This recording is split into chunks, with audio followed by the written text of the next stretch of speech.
Allahu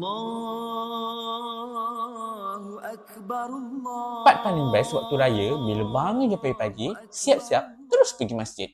Berpusu-pusu orang datang, kumandangkan takbir kemenangan. Best kan?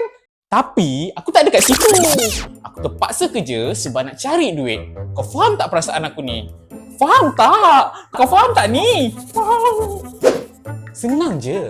Mula-mula, cik baringkan lembu tu and terus ikat. Lepas dah ikat, ambil pisau, letak kat leher dia, terus iris macam gini. Nak balik! Okey cik, tadi dia cabut gigi kan? Sekejap. Cik tadi duduk kat Skudai ya? Balik nanti cik boleh beli aiskrim kat kedai Cik Senah. Alah, kat Taman Desa Skudai tu. Cakap kat dia saya tak dapat balik raya ni tau. Sebab kena kerja.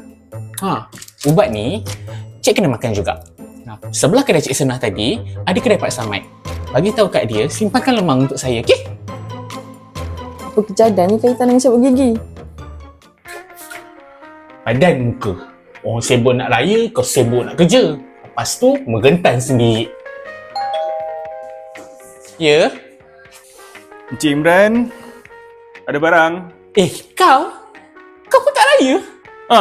Kau pun?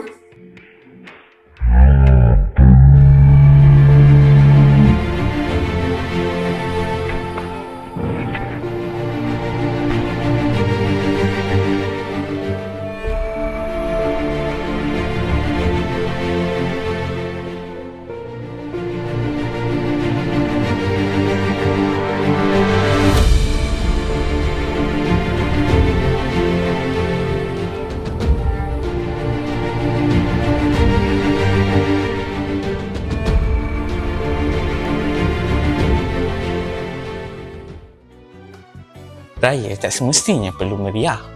Raya lebih bermakna apabila dikongsi bersama. Selamat Hari Raya Aidiladha.